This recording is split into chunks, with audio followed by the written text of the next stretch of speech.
Hello, amazing, awesome folks. I'm sorry that I'm a couple minutes late getting here. I am struggling with the internet. So you may notice I'm on the opposite side of my garden studio today. That's because I couldn't get the internet to work on the other side. And so I had to hustle and move over here. Also, the air is very hazy. That's because the wildfires are really fucking with the air quality and it's getting pretty bad out here. It smells like a charcoal grill, tastes like a charcoal grill in my garden studio, and it's going to get a lot worse over the next day or two. So forgive the hazy air quality, forgive the fact that I'm huddled in a corner where I can actually get some internet. And welcome to my first live on Parkrose Resistance. Welcome to my weekly AMA where we can talk about life in the United States and how we're all doing. How's everybody doing today? How's everybody holding up? Um, Hello in Modesto. I hope that the air quality is not horribly bad over there. And hello in East Texas. It is so smoky in Portland and it's going to get much worse. I just finished filming a video actually. I can't lift it up and show you.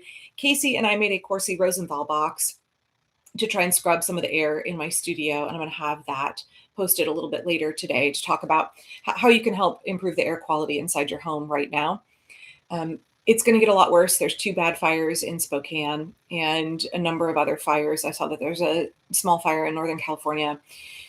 So yeah, we're old hat at this in Portland. Unfortunately, it's not as bad as it was a few years ago when the air quality was like 400, 500, but it's not great. It's not stellar. So luckily my kid who struggles with asthma is in Europe. So she is not having to deal with this right now. Although I have seen that they've evacuated something like 250,000 people from Spain and France because there's wildfires so bad there.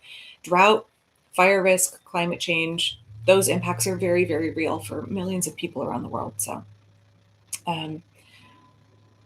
yeah, how's everybody holding up? I am down to talk about whatever. So I don't mean to hunch right into the camera. I'm down to talk about whatever y'all want to talk about. I have topics that I always would love to cover, but I'm open always on my lives to take it in whatever direction that you all want to take it. So we don't have to talk about wildfires in the West. We don't have to talk about, any of the things that are happening in DC, but also we totally can if you want to. Yeah, so of course, your Rosenthal filter, for people who haven't made them before, you can watch my video on it coming out later today. And Casey made one for his classroom. So he's a special education teacher. And so he works with a vulnerable population health-wise.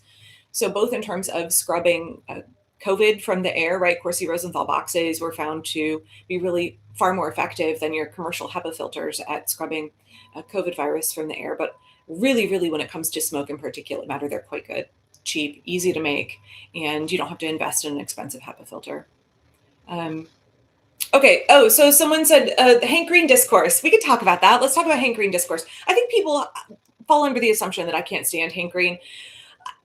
That's not true. That's not true. I'm just frustrated. I'm more frustrated with his fans. So Hank Green, Hank and John Green, right, are fabulously wealthy. I don't want to call them influencers. They're not influencers. They're producers of a tremendous amount of content. They have SciShow. They have Complexly. Hank does like Sock of the Month clubs. They're really good at starting businesses and having diversified revenue streams.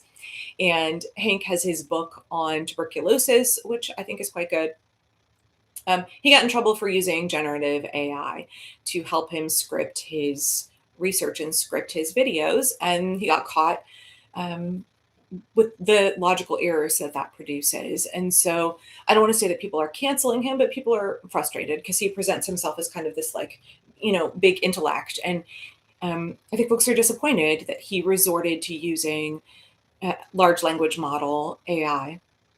And that he says he basically got seduced by it because it gratifies your ego, it feeds your ego. You understand how people have AI psychosis when they use these large language models because they're programmed to stroke your ego. They're programmed to lead you into these patterns of thinking and behavior that keep you engaging with the bot, right? These AI companies want you to just rack up more time, use up all of your allotted time, spend more tokens. And so they're programmed not for accuracy, not to be truthful, not to present you with good, vigorous research, but just to keep you occupied and to give you answers that will please you. So that's what happened with Hank Green, and he announced that he was going to take a break from all of his multiple different channels and try and like reevaluate, right? So that's sort of what's going on. And good for him. Good for him to be like, you know what, I need to course correct. I think we're going to find that a lot of people have been using generative AI. I noticed that Substack, actually, I didn't notice. My 18-year-old Hal came to me and said, hey, Mom, did you notice that Substack has added a AI search feature to any article published after, I think it's July 20th? You can do an AI scan. And maybe we can talk about that for 1 second, because um, first of all, like when I write a Substack, this is my okay, I get on my phone and I open up Google Docs and I do talk to text and I just like stream of consciousness it. And then I'll often go back and research articles or drop references in and what have you. But my Substacks are often riddled with errors because I'm not very good at editing and it's just me. I don't have an editor. So it's like, it's real rough. But I find it interesting that people want to scan for generative AI usage on Substack. And I think a lot of that is because Taylor Lorenz put out a piece showing that more than 50% of all articles on Substack were written by AI. And all of these big influencers and like famous people, like Keanu Reeves' Substack, his pieces were written by AI. And people feel duped by it. And I was not surprised at all when that came out, because you're asking, especially like individual creators, you're asking folks to put out research, film, edit, post YouTube content, TikTok content, Instagram content, to tweet, to post on Blue Sky, and then to write full articles on their Substacks, and to find enough hours in the day to do all of that. Like the pressure is so immense and the pace at which you're expected to churn out content is so immense that it's not surprising that people get desperate and people resort to trying to automate. I know for me, I've talked about how, um, I don't know if Trish is in the chat today. Trish loves AI. Don't get down on her, you guys. But she tried to convince me to use Claude to automate some things that I'm doing. And so I gave it a try. I knew that there were like labor consequences and, ethical concerns in terms of resource use and what have you. And I was like, I've never used AI before. I've never used any large language model AI. And if I'm going to talk to my audience about it, I need to understand how it works. So I was like, okay, what would it look like to use AI where I'm not searching the internet? I'm just asking it to scan the transcripts of my YouTube videos and help me write an article from like a composite of YouTube videos that were on, similar themes. It was a shit show, you guys. I've done it a couple of times and there were multiple errors, significant errors. And not only that, I told it to only use write things off of my website and off of my YouTube video transcripts, which I have to cut and paste into Claude. It didn't give a shit. It went on the internet and searched up information because I was like, I didn't talk about this in my video. Why are you bringing this up? And so you would type with Claude, I told you not to use the internet. And it replies, oh, my bad. I'm sorry. I won't do that again. But when it tells you that, that's not true. It's not, oh, if there's a fly in here, sorry guys.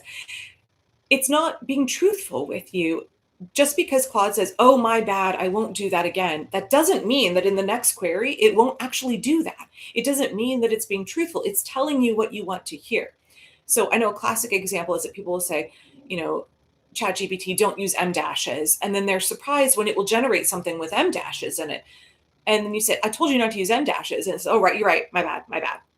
Doesn't mean that it's going to stop using M dashes going forward, because it is not programmed for accuracy or truthfulness. It is programmed to give you the most likely answer to that query. So that was my experience. I found I didn't enjoy it at all. And so at the end of the day, I don't think that it saved time, but I understand why other people feel that it does. Like there is some need for automation. When it comes to Hank Green, it's like, dude, you are worth tens of millions of dollars. Hire a fucking assistant. Hire an assistant to help you research. Why are you using ChatGPT? Use human beings. So, that's the lowdown on that. And I would love to know what other people think, because I think that there's a place for AI. There's been a really good conversation on Instagram on some of the creators that I follow who are like linguists and communications experts who've talked about how we could have AI. You can have AI that is not connected to a data center, that doesn't use the internet, and can be useful for aggregating, scraping and aggregating your own information. You can download multiple open source AI models to your laptop. They will not use the internet. Like, I think there are uses for AI. Let me give you an example of a AI that I use whether or not I want to, and that's Google Analytics. As a YouTuber, when it when I go in and I'm trying to search through my analytics and to get a perspective, like what time of day should I publish my videos, who is most who what demographic watched this video, things like that. That's all AI. That's all a bot, an algorithm that is scraping my analytics and compiling an answer. And that is meant to be accurate. That is functioning like a search engine. It's functioning like a spreadsheet for me. And I think that those are legitimate uses for AI. And we can do all of that without being resource heavy, without exploiting workers and using tons of water and building giant AI data centers. So it's not that I'm like 100% anti AI. I think there are discrete uses for it that work. Um, AI is trained on a sociopathic internet. Completely agree. Completely agree. And there are entire Reddit forums that are called Poison AI or Spoil AI, where the number one place that ChatGPT gets its information or has been getting its information is from Reddit. And so there are whole groups dedicated to just like destroying the accuracy and functionality of AI by posting absolute horse shit on Reddit. Yeah. Um, okay. Okay. Sorry, I'm catching up, you guys. Sorry, I went on that rant. I did not mean to go on that rant. I am very overcaffeinated today. I'm scrolling back through the chat. Even DuckDuckGo has AI capabilities. On Google, if you're still using Google, you can just put -AI at the end of every search query, and then it will not give you the AI summary at the beginning, but it's everywhere. If I publish a YouTube video, Google is all in on tons of AI. So part of the reason that we're seeing Google creators have a tremendous reduction in our YouTube revenue is that previously folks would have to just go watch our whole video. AI has a new search function that it rolled out in, I think, March of this year, where you can search a term and then my YouTube channel, and it will link to the exact timestamp on my video where I talk about that issue. So people no longer have to watch all of the video. They can drop in to watch just a tiny little sliver, and then I basically don't get paid for the video. And so you're seeing a huge hit to YouTube creators' income because of this new AI search function. And also, if you go to watch somebody's YouTube video, at the bottom of it, there's a little AI summary that nobody asked for, right? Nobody asked for that. It's the same way I open up my Google, my Gmail. Do you want to read a summary of this email? No, I want to read the 8-sentence long email. I don't need a 4-sentence long summary of it that probably won't be accurate. Okay, let me back up here. Let me back up and we can talk about something besides AI. Hello in Eugene, moderate smoke blowing through. That's good to know. It's going to get worse in Portland over the next day or so. I heard that or read that it's quite bad in Seattle. Leslie, I write 5 to 6 days a week. Creativity is resistance, plus calling state, local, and national politicians. Do you consider your knitting as resistance? I absolutely do. I think any creative outlet is absolutely resistance when they want AI slop, when they want to steal from artists and steal from writers, choosing to invest in activities that are not necessarily like financially lucrative, right? But are human made and expressions of human creativity. That's absolutely resistance. I'm not like a good writer. Back in the before times, I would write copy for some websites and I would put out articles for some websites, but it's something that I struggle with. I have 2 books, 3/4 of the way finished, one on urban fruit cultivation and the other one on feminist homemaking. And I am such a perfectionist with my writing that I will constantly edit and edit and edit and edit. And when it comes to Substack, I just had to give myself permission to be like, I'm writing this. I'm reading through once and correcting whatever typos I see, and then bam, I'm publishing it, because otherwise I will never publish. I think that for a lot of people, writing is such an important part of holding on to their creativity and their ability to express themselves. I would encourage everybody to get into journaling or whatever, if that is an important outlet for you. Yeah, I know that I know that during COVID, but also now, like there's a big resurgence in fan fiction, people writing. My eldest kid's girlfriend is really big into writing fan fiction. Sorry, Murray, not to out you, but like that is writing and creative expression that is not tied to capitalism at all. You're writing, you're putting it out on the internet for other people to enjoy, and you expect to make $0 from it. I think that that's a wonderful act of resistance. Are you leaving, Case? Sorry, Casey's out. Casey's out in the garden. You're feeding the birds? He, thank you. He has Magic the Gathering on Monday nights. He and Hal go play Magic with their friends. So, let's see here. Hello in New Jersey. What are my thoughts on the Michigan primary? Oh, you guys, I'm so excited. Okay, well, after all that Graham Plattner shit, which I want to talk about that more. Actually, I got to let that cool off a little bit, but actually have I'm going to have a conversation with another creator who criticized my take on Graham Plattner. I am hesitant to want to like endorse. I didn't endorse Graham, but to like talk up too much candidates in other states. But Dr. Abdul Al Sayed, he is a public health expert, and I had read, through all of his writings in his book on Medicare for All, and he's somebody who's like pretty squeaky clean, and it has been so fascinating and so good to watch him and the people of Michigan overcome $46 million from APAC and from billionaires that was spent on Haley Stevens. Like, to me, we'll see how the election turns out. I don't know what time it is in Michigan, if results have started coming in. No, I think polls are still open. To watch, oh no, is it election tomorrow? Election's tomorrow. Okay, it's the 3rd. I keep thinking it's the 4th. To watch him rise in the polls the same way that Zoran Mamdani started out at 1%, people thought that Dr. Abdul couldn't win, right? That he was too radical. He's not even a DSA candidate, you guys. He's just a progressive Democrat who believes in Medicare for all and taxing the rich and ending, funding Israel's genocide. So some of his policy positions align with DSA, but I don't believe he's registered DSA. To watch him gain in the polls, because what is compelling is his message. What is compelling is his platform. That's what matters, I think, to the voters now more than the individual is the platform, is the policy change that we need. And people are able to overcome all of that influence of dark money and foreign money.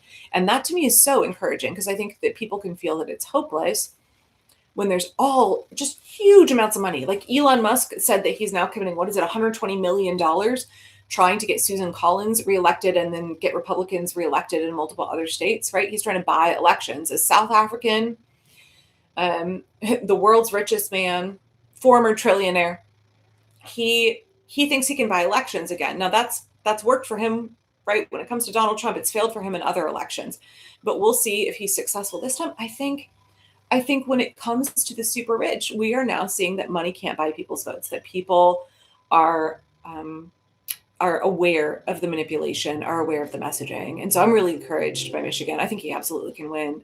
Dr. Abdul can win in the general. I think that's totally doable, because I guess I want to talk about this more in the coming weeks, but like the message of DSA candidates is really compelling. I think the same reason we saw this group of predominantly white voters, young men, white voters, swing so hard for Bernie is that a populist message, a working class message, actually resonates with voters. That if you talk about the specific policy issues, if you don't say socialist, if you don't say Democrat, if you talk about the specific policy issues to conservatives, to Republicans, they're like super down with them, right? So I think that there is much more crossover potential. There was a interview with some former Republicans or current Republicans who are deciding to vote for Dr. Abdul in this upcoming election, in the general election, if he gets the nomination against Haley Stevens. And they are people who never would have voted for Haley Stevens, right? So I think, yeah, I don't know how you guys feel. I'm pretty encouraged about it. I think there's good things. It's good to watch that kind of progressive, really reform messaging, platform, policy, agenda catch fire around the country. Meanwhile, here in Oregon, we seem like we're a really progressive state, but we have really establishment Democratic leadership. We have Tina Kotek, who's just like an abysmal governor. And there is growing concern that the governor's race here in Oregon is no longer solidly blue. We are considered a toss-up, right? Christine Drazan, a Republican, could win because the Democratic candidate is so fucking bad. The incumbent is so bad. You have to give people a candidate who will do the work and has the kind of policy agenda that the people want. And voting along party lines no longer works. I think it hasn't worked for a long time. That's why you saw so many Bernie bros vote for Donald Trump, because what they wanted was a working class populist agenda. Donald Trump said, I am for the people. I'm going to drain the swamp. I am going to make America great again. I'm going to get all of the reforms and bring prosperity to the working class. And of course, he was completely lying through his teeth, but that resonated with folks. So, yeah. Let's see here. I'm going to scroll down. Sorry, you guys. Boy, I'm on a tear today.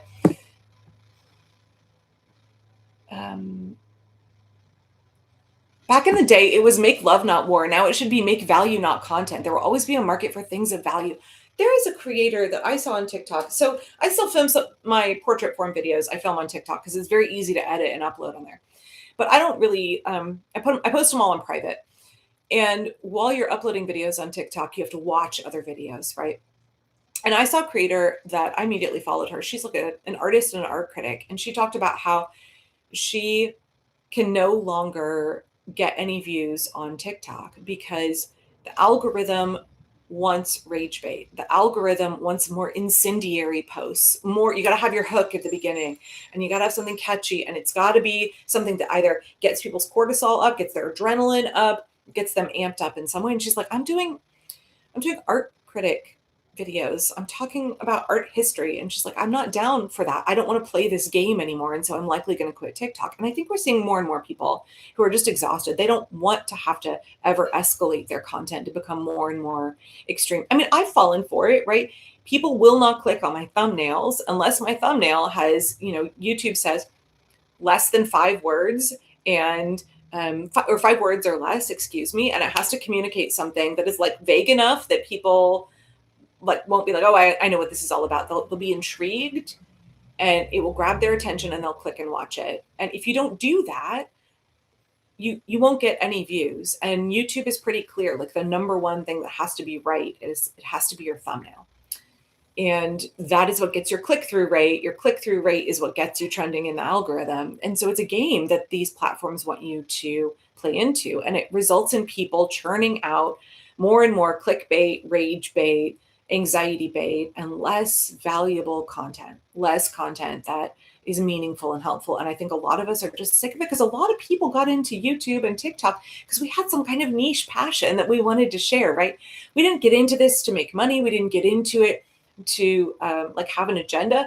We just want to use social media to be social, to be educational. I think YouTube has such potential. Like YouTube has been transformative for everybody because it's made so many things accessible. All of this knowledge and all of these skills that were formerly gatekept by institutions are available for free on YouTube. You just have to watch an ad. So there's so much about the model, the concept of YouTube that I think is so good. Gets corrupted by all of the money behind it and all of the profit motivation. But this is why I still think we need a collective that is creator owned with an equitable distribution of whatever ad revenue there is. So people are not driven to pump out, whatever is rage baity, whatever is clickbaity. I can't do it anymore, you guys.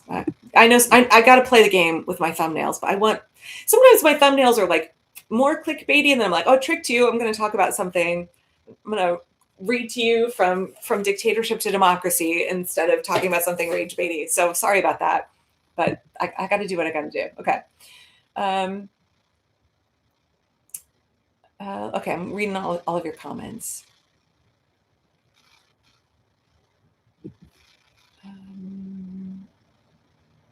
We could use technology for good. There's so many things. Like humans are so capable and creative.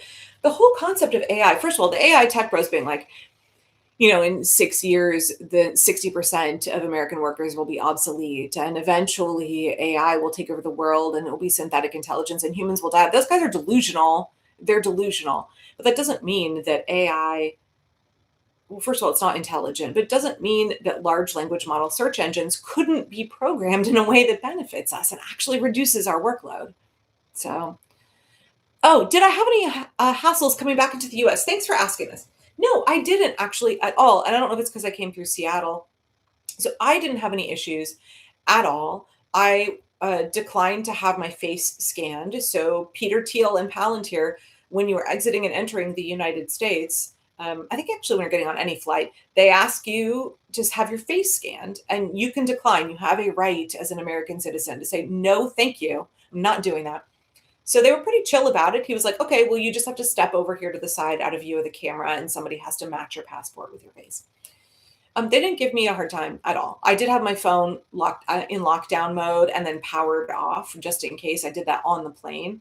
Um, I saw that an American citizen has been arrested, charged with destroying evidence, even though there was no crime being investigated because he had his phone set to basically wipe data, I think. Forgive me if I'm getting the details a little bit off.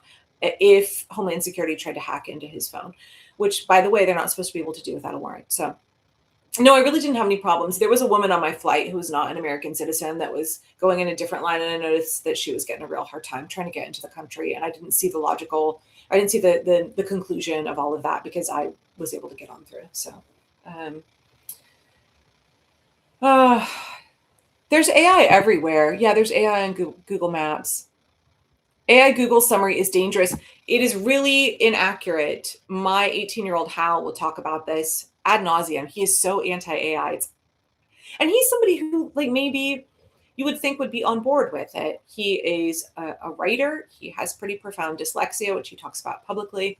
And you would think that like AI could be helpful and useful for him. It could be an accommodation, accessibility tool. And instead, he's very, very opposed to it. And he tells everybody who will listen, every time you search something on Google, first of all, use Brave browser or some other DuckDuckGo. But when you search, do minus AI so that there's no AI summary, because the AI summary is inaccurate more than 10% of the time. It's just wrong. So yeah, definitely not a reason to use it. Cognitive offloading. Ruth is always talking about, my eldest kid is always talking about cognitive offloading. Why are we doing that? Why are we not using our tremendously capable brains? I know humans want to go to the path of least resistance. We want to conserve energy, but the long-term consequences of not being able to access that kind of critical thinking and those research skills, like our use it or lose it. Your brain is use it or lose it. Somebody said this in a conversation I was having the other day online. Is that what has happened with like Google Maps and people having a program, having the internet direct you everywhere? Have we lost our ability? Like, what are the consequences of cognitively offloading directions? Whereas before, we were pretty good at memorizing where to go. You'd have to look it up on a map, and you'd have to make a mental map, or you'd have to write out notes to get somewhere. And now we just have turn-by-turn directions. And what does that cost us? Because that is a form of cognitive offloading. For somebody who is incredibly directionally impaired like I am, I love it. I can get lost anywhere. So I get lost far less often having turn-by-turn direction. But yeah, I don't know. I don't know if there's studies on that. I want to go research it now and find out. This is more so a silly question, but what is your favorite soda if you drink it? Boy, you guys. I don't really drink soda that much anymore. If I do drink it, it's going to be ginger ale. And I sound like an old lady saying that, but I really love ginger ale. So yeah, Schweppes ginger ale, or shoot, what's the one from Ohio that I used to drink in high school and you can't get it out here? It's really gingery. Hang on. If anybody knows in the comments, ginger ale. I went to high school in Ohio, and it was the only Verner's, is that it? That's the only place I've lived where I could get that. Very gingery. Okay. I used to make ginger bug, which is a fermented, essentially ginger ale, right? It is a lacto-fermented with ginger and sugar. And I think that's probably why I like ginger ale so much. I find it very soothing. My kids like Dr. Pepper and Fanta. I do also like Jarritos has a tamarind soda. So when we go to the Mercado, I will get Jarritos tamarind soda. I love tamarinds. Let's see, scrolling down. Oh my gosh, you guys are cranking it in the chat. Okay, so many comments. It's just going a million miles an hour. Okay, catching up. Okay, I'm sorry, I'm not going to be able to catch up to all the comments. Thank you. I prefer maps. Yes, I really like a paper map. I love me a paper map. Um, yeah, Verner's. I can't get it in Oregon. Mm. Okay, I'm just catching. Fanta is Nazi soda. Oh, interesting. I don't know much about it other than in college when I was in Belize, that was the soda of choice. And you would go to the store and the bottles were all glass bottles that they would reuse, and you weren't allowed to take the bottle outside the store. You would get a plastic bag. The cashier, in like San Ignacio would pop the top off, pour your soda into a plastic bag, give you a straw and tie it up. And then that's how you would drink your soda because the bottles were too important to let them leave the store. Verner's is Michigan. Thank you. We could get it in Ohio, but I always associate Fanta with Latin America. So actually, can you guys give me a second? I'm going to go grab my coffee across the room. Hang on. I can actually still talk to you, I think.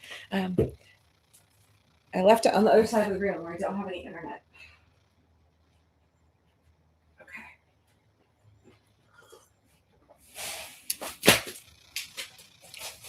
Ignore the fact that I'm in shorty shorts. Okay, I'm wearing my roller derby shorts because it's stuffy and hot. Which amazingly I still fit into, even though I haven't skated since 2019. Um, my legs are much more chicken legs than they were back then. I don't have any quads anymore, you guys, because I don't skate 6 days a week. A text in here. Oh, thank you for bringing up what's happening in Texas with James Tallarico.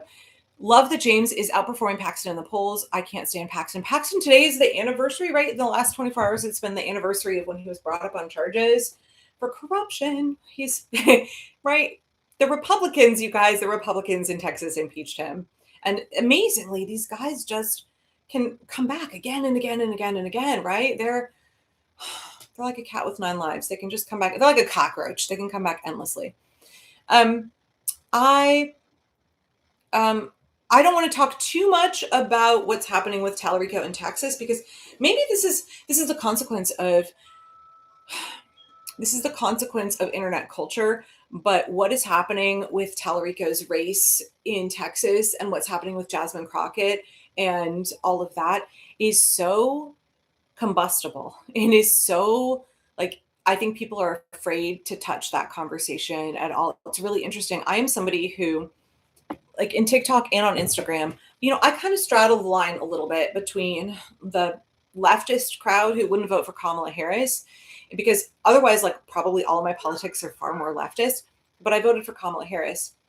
And so I have a lot of mutuals and folks that I follow who are much more establishment Democrat than I am. Like, Amanda Smile Takes, for example, I find that she's much more establishment Democrat than I am. And that's okay. I think like we're part of the Big Ten. There are folks that I was mutuals with in 2025 that I posted about this on Blue Sky this morning. Like I'm embarrassed that I talked them up so much. I didn't understand the nuance of their position. I didn't really understand. I was just like, oh, you guys don't want a fascist to be president. Let's align. I'm wiser. I'm wiser now. And I'm more cautious in talking people up. But it's been interesting to look at that conversation around identity politics, which again is like a white person I probably can't touch with a 10-foot pole. Bernie has gotten crucified every time he's tried to talk about it. AOC's tried to talk about it. But I think what's happening in Texas is very much an example of how one cohort of the Democratic voters are have a different perspective on identity politics than leftists do. And it's just very, very, very combustible. And I think it's right now a conversation that people cannot have without alienating each other. And I wish that there were a way to discuss that differently. I wish that there were a way to work through that differently, but it's quite ugly right now. And so I think Hawk tried to weigh in. I didn't actually see his video before he took it down a number of weeks ago when it came to Jasmine Crockett, and he got excoriated. So it's difficult to have those conversations. But it really is a source of division. It really is a fracturing that benefits who benefits from this kind of friction within voters who would otherwise align in opposition to fascism. So, oh,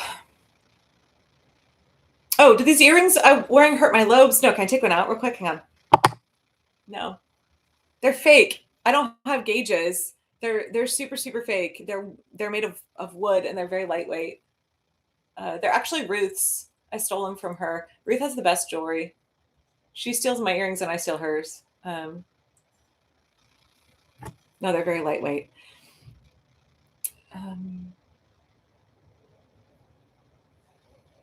Yeah, I'm so sick of seeing Tallarico ads. You know what I'm sick of seeing? I'm sick of seeing Ken Paxton's face. I hope Texas. I very much believe in representative democracy. So I think every state should be able to elect folks who represent them. That's why I don't think that every district or every state is going to elect a DSA candidate or is going to elect somebody who is as left as I would like them to be. I think that democracy works even if we don't get all of the reforms that I want. I really want to believe in people's autonomy and agency and right to representation. I think that's a big chunk of the mess that we're in now is that people don't have representation for them. It's corporations and foreign governments who are represented by our elected officials. That's why everything's a big fat mess. So, yeah. Hello in Grants Pass. Oh, I'm going to be coming through Grants Pass in a couple of weeks. I'm so sorry. I'm glad the air quality is pretty good down there. I think it's going to get quite a bit worse for folks in Southwest Washington and Portland over the next day or two. Class consciousness without intersectionality is class reductionism. Intersectionality without class consciousness is identity politics. Thank you. That's correct. Thank you for saying that. I voted for Crockett in the primary, but I like Tallarico and I will be haggling, says 285049. I talked to Jasmine Crockett in the primary. I was unaware of all of her affiliation with AIPAC. I should have known better. I remember, and I forgot, that she campaigned for the guy whose name is escaping me right now, who helped get Cori Bush unseated, helped get a Black woman kicked out of Congress. So that maybe should have been a red flag. And she's endorsed him again, and he is very, very pro AIPAC. So like there are criticisms, but it's so fraught. They want to make it so incendiary that we cannot have these conversations without people on the left tipping into, I don't want to say everybody on the left tipping into racist arguments, because a number of the Black leftists that I follow talk about this extensively, and then they get attacked by more establishment Democrat types or more middle of the road Democrat types. So yeah, I spend a lot of time being like, I wish we could talk about these things. I wish we could talk about these things. Okay.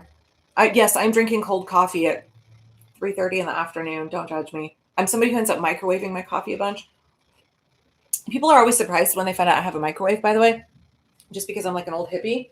But I do have a microwave. I don't think microwaves are terrible. I think they're really good at being efficient and heating up my coffee.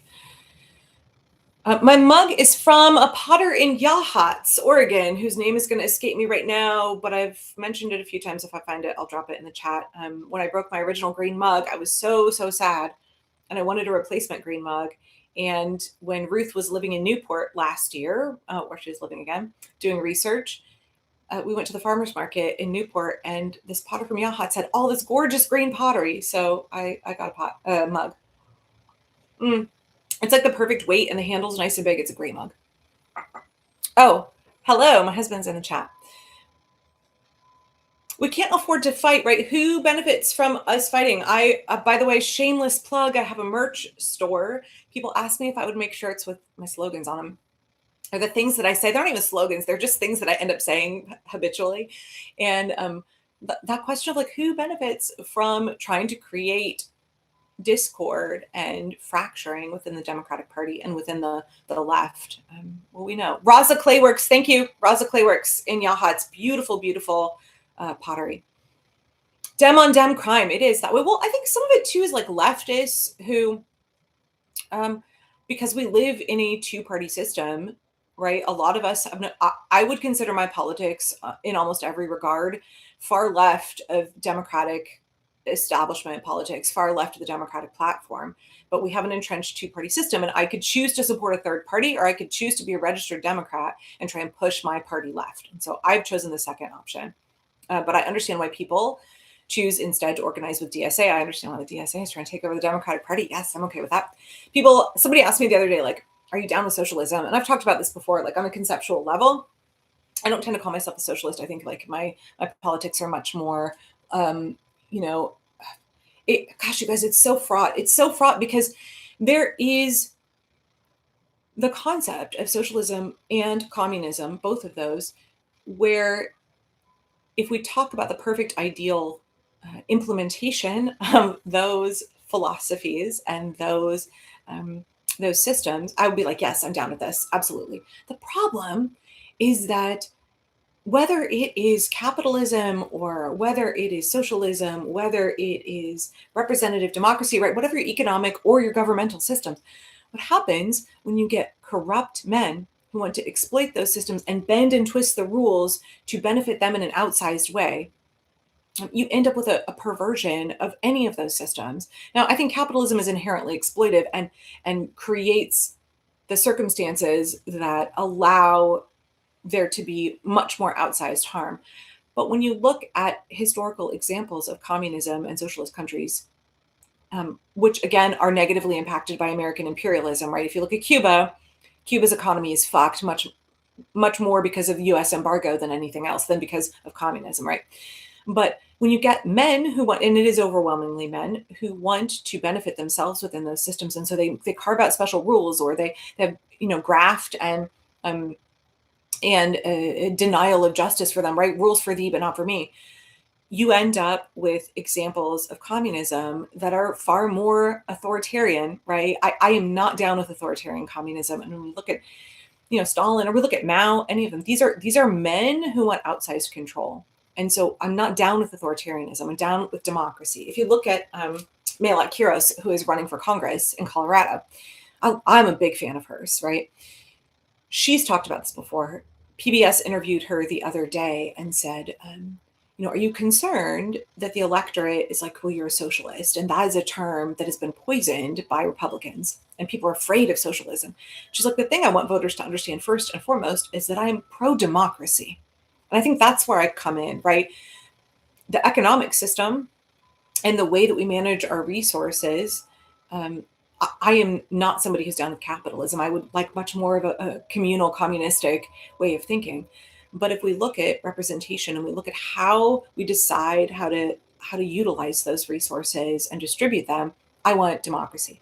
So Mayotte was talking about how democratic socialists understand that we need people to have the capacity to participate in politics, to participate in governance, to participate in elections, in civic life.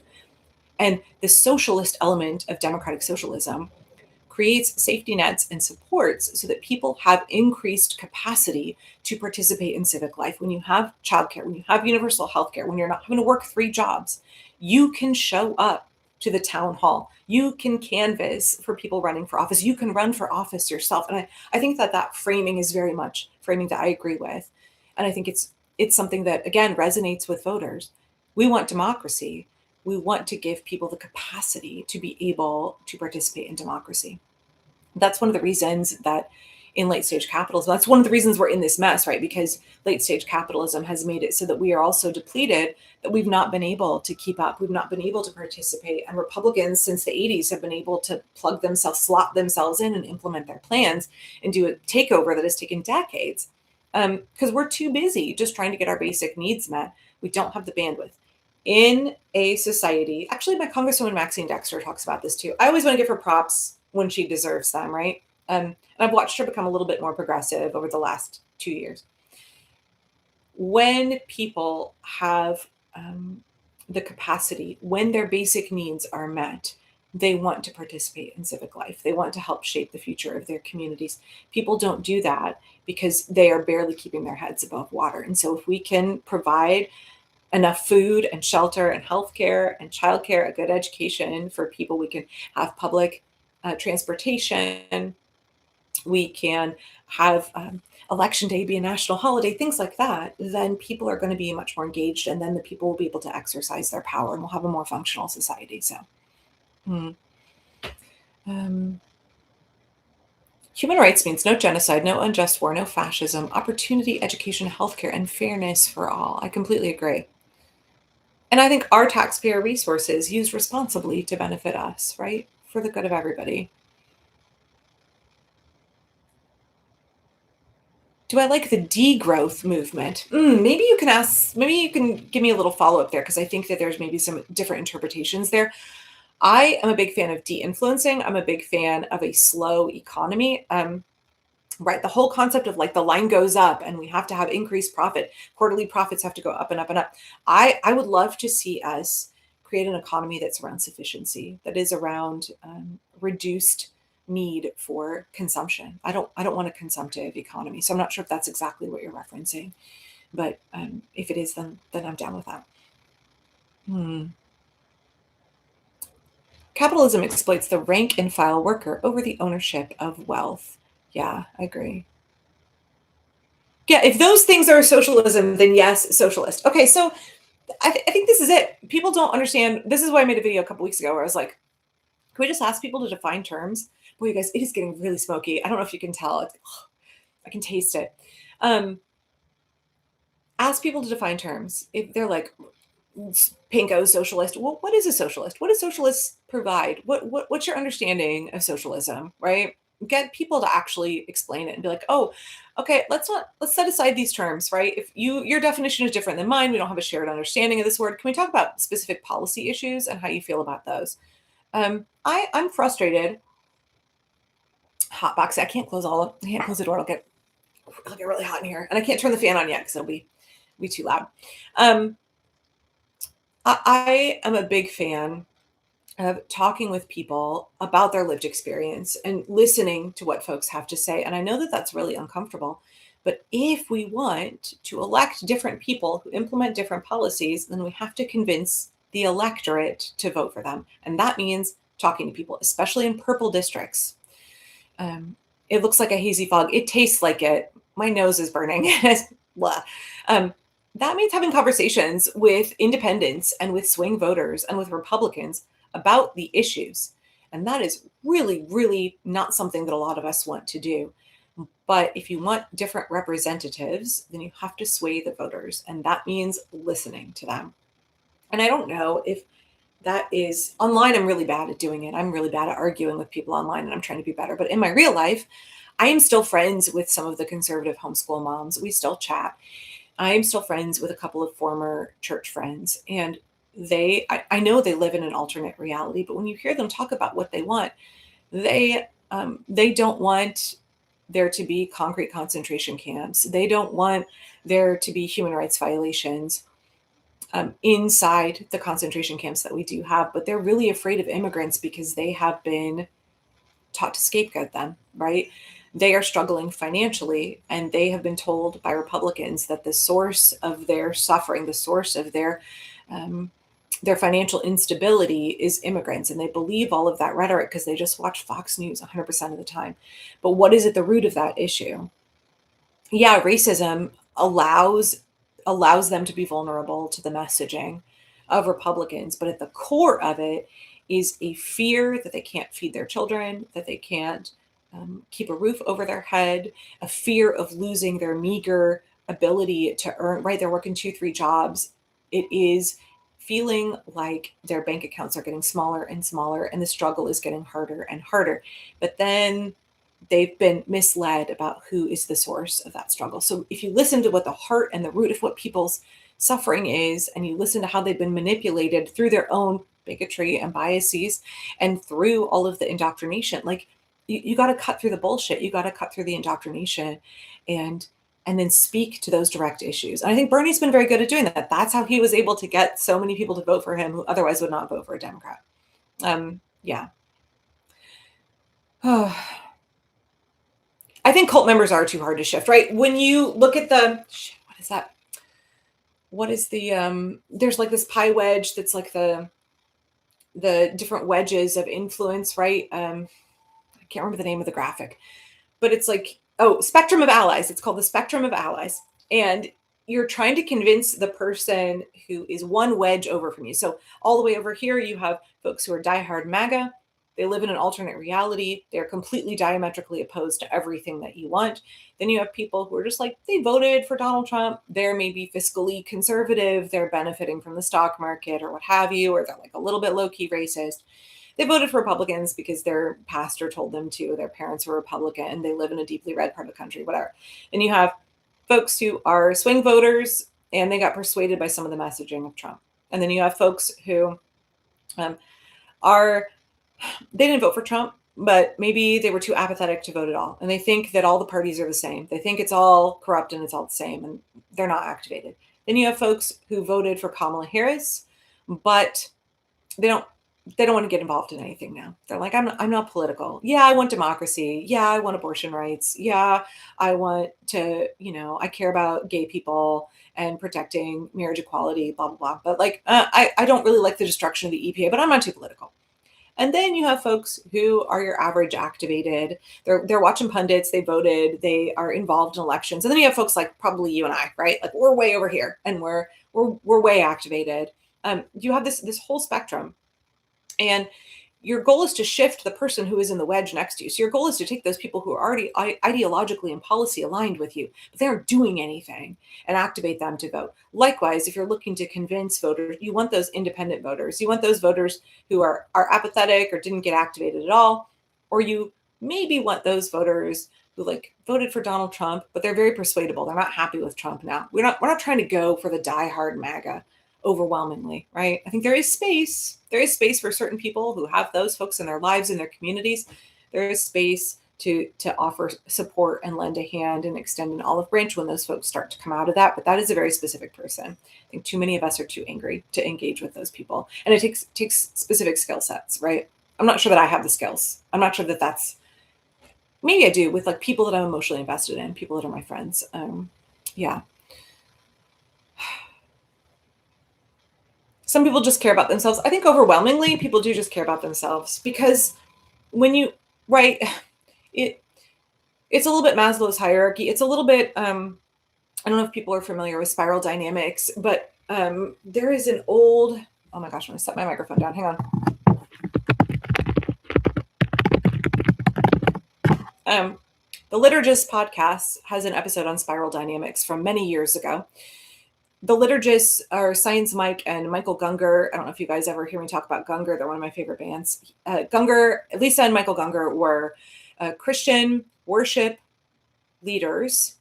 I think Michael's dad was a pastor. Lisa's dad was a pastor, maybe. He's Hungarian American. Just tremendously talented musicians. They became very, very famous as contemporary Christian artists.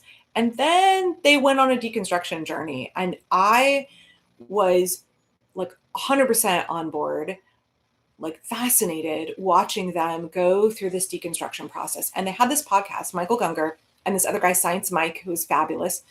They had this podcast that was sort of like deconstructing Christianity, and people who are going through that process of learning and growing.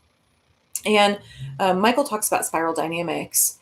And when people are on different levels, it's very complicated. I don't have time to explain the whole thing. But when people are on different levels of the spiral, they're living in a different reality and their priorities are different. So if you're on a level of the spiral where you are just trying, like you're in a war zone, you're just trying to get your basic needs met and you're just trying to survive every day, you don't have the capacity to focus on different things.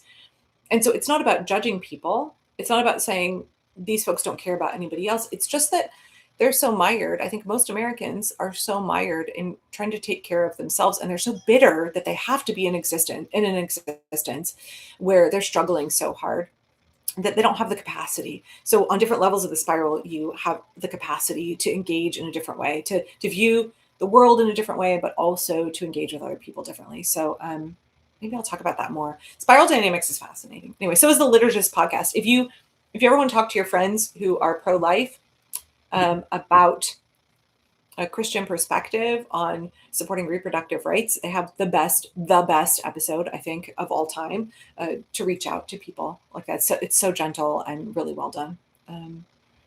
Several years old, though. Oh, hello in the UK. Hello. I have looked up Count Binface.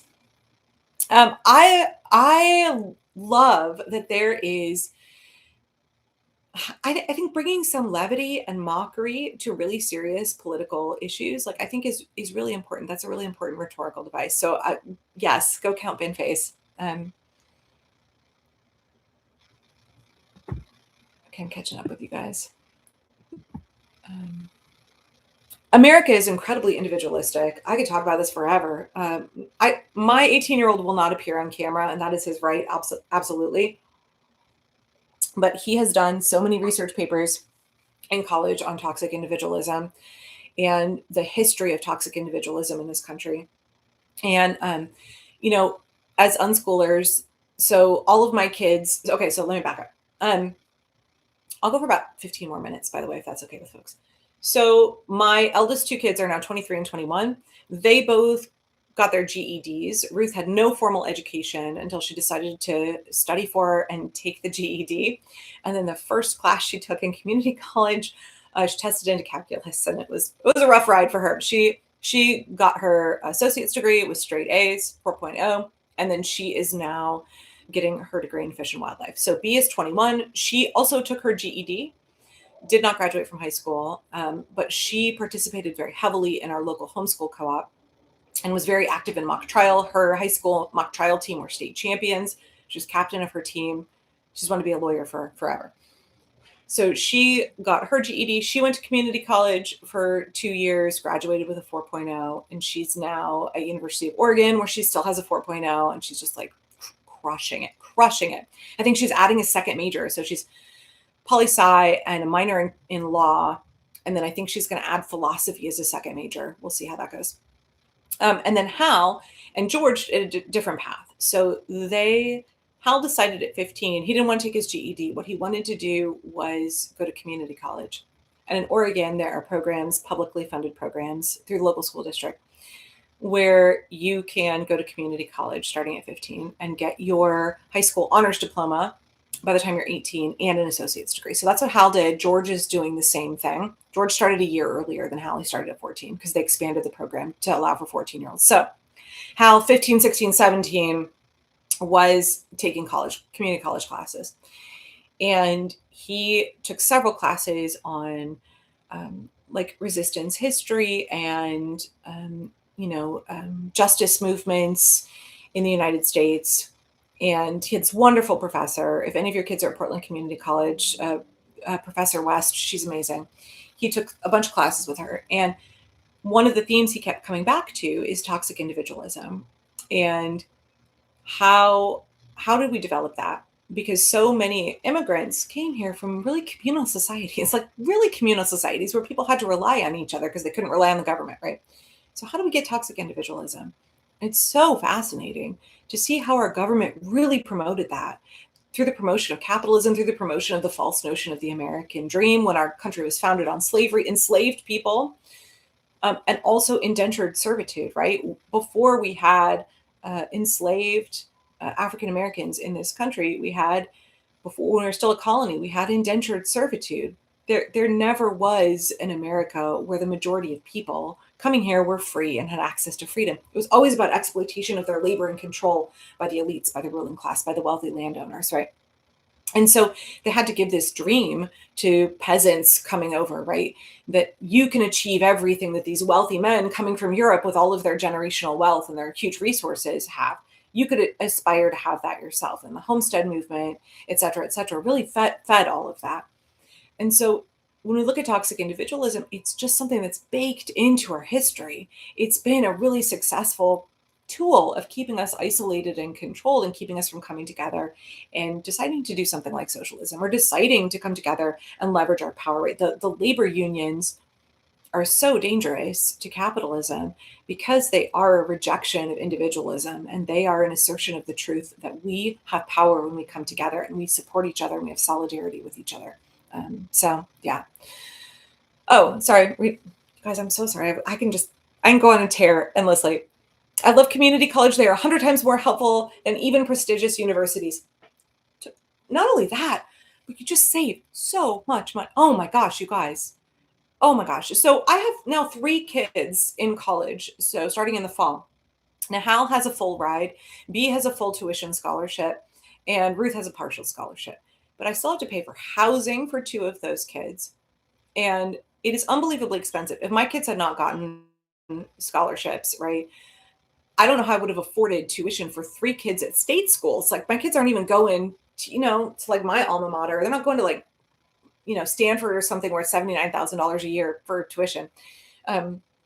Community college cuts the expenses down. And I don't know if every state has this, but in Oregon, every state 4-year institution has to accept the transfer credits from accredited community colleges. So as long as your kids are transferring to Oregon State or U of O, and they plan their classes carefully, when you're at community college, you can look, there's a whole document for Oregon State and one for U of O, where you can say, my kid is taking poli-sci 271 at the community college or a poli-sci 102 or whatever.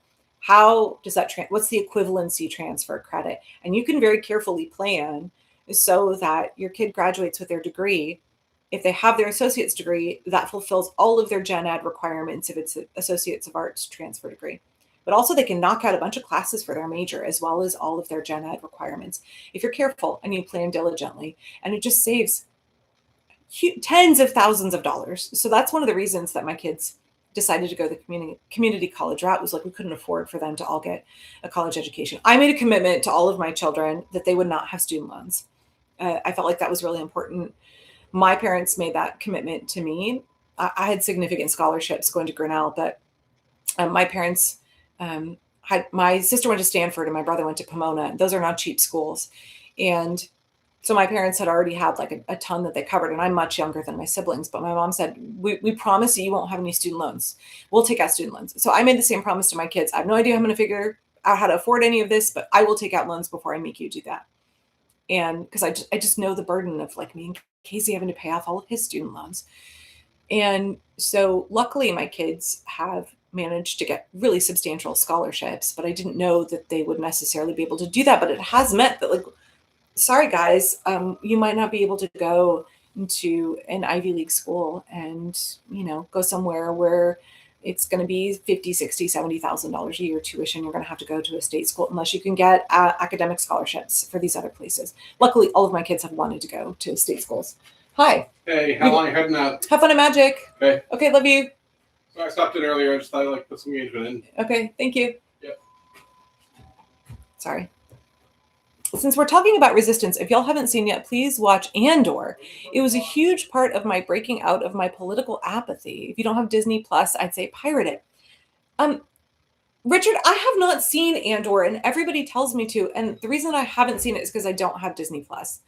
So I'm not opposed to pirating from Disney, but I know I need to watch it. I think that people reference it all of the time, and I miss a lot of those references, like go whoosh over my head. It's like my older kids, they went to church with us for many, many years, and they'll get like Bible references. But my 15-year-old who'd never been to church, he lacks the cultural context. He lacks all of the literary allusions to Bible stories and Bible verses. That's how I feel about Andor when I'm at a protest or like when I'm hanging out with other people and they will make a reference, and so I need to watch it.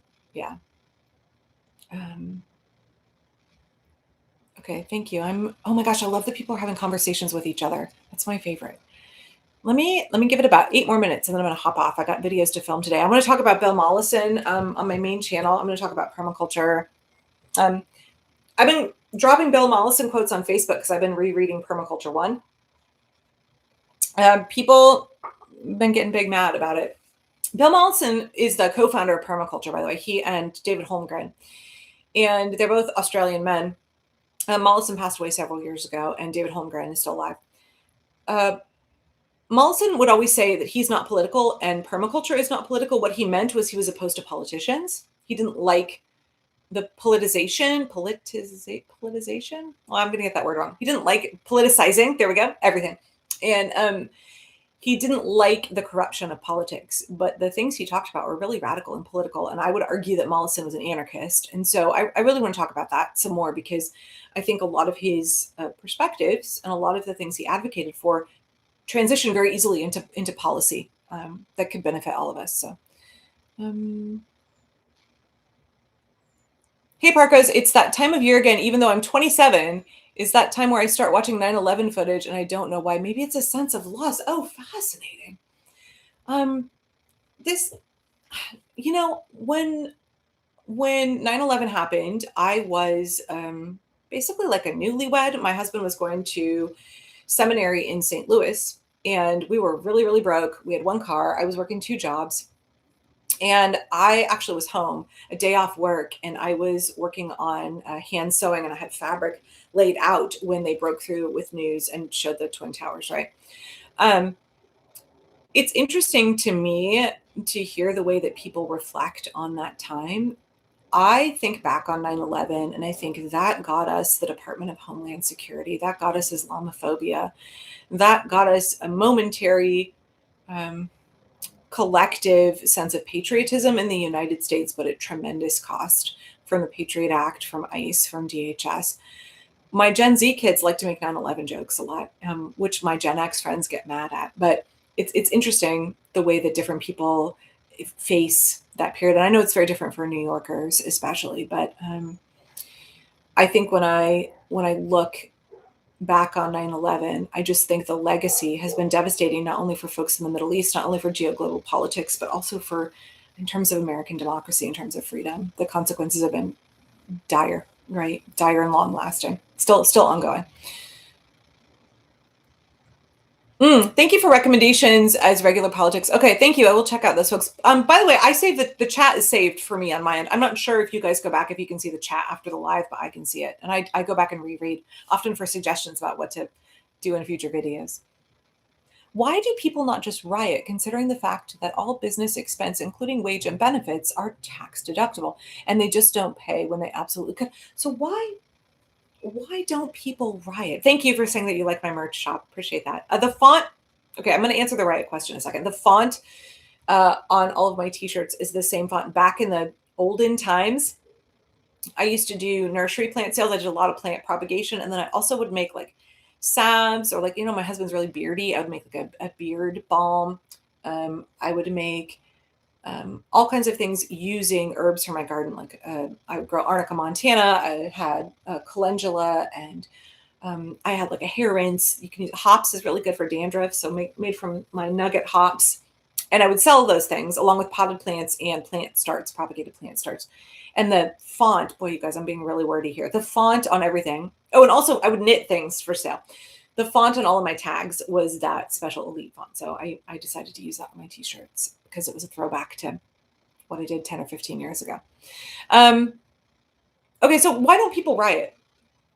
I think, first of all, I don't think rioting will get us out of this. I don't think that is right. But asking why we don't have massive labor strikes, why aren't we doing like Albania, an impromptu, massive, sustained protest that actually, in Albania, they got Jared Kushner's contract for Sazan Island canceled, and they're working on ousting their corrupt prime minister, right? Sustained, massive protest. Why aren't we doing that in the US? Well, I think it comes back partially to that capacity. People are in that place where they're not desperate enough yet, where they feel that they have nothing left to lose, but they don't have the capacity and financial stability to take time off of work and potentially lose their healthcare, right? They have us over a barrel with healthcare, with making rent, etc. When you're so depleted that you need every paycheck, you can't risk getting arrested, you can't risk losing a paycheck, you can't risk getting fired, you don't have the capacity to protest. And that makes it much easier for authoritarians to rise to power when you have limited capacity.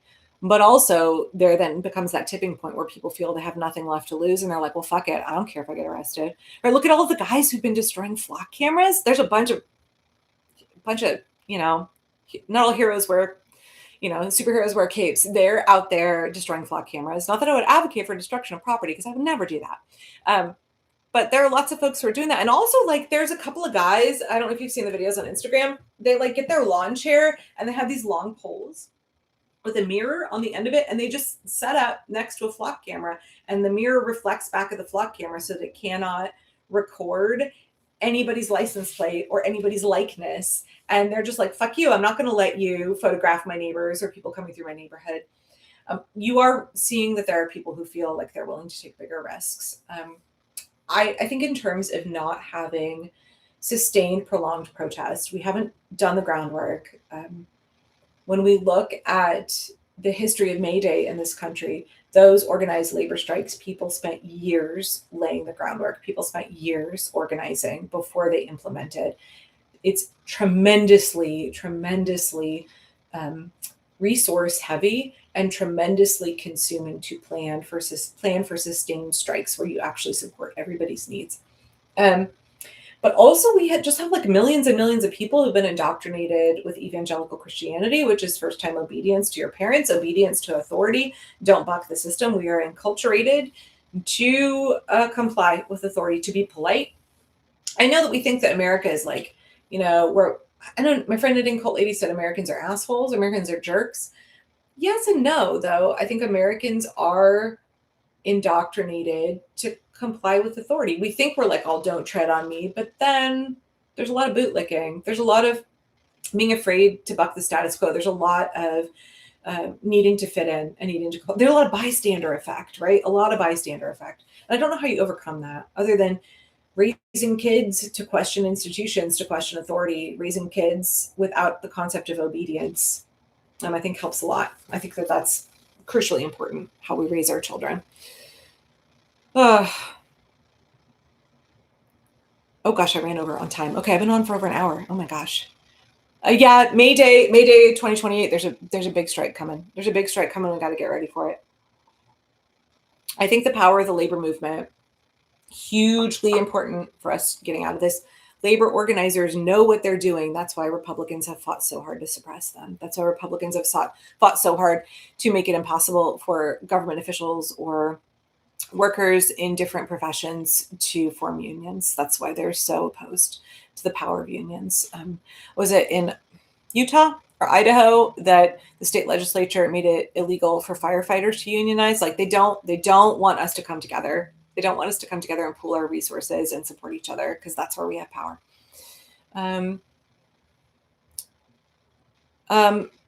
Okay, I am going to probably leave it there. Does that sound okay, you guys? There's so many other questions in the chat or comments that I didn't get around to answering, but I've stayed on a little bit long and the air quality is getting worse and worse. And I have 3 more long form videos left to film and I want to get that done.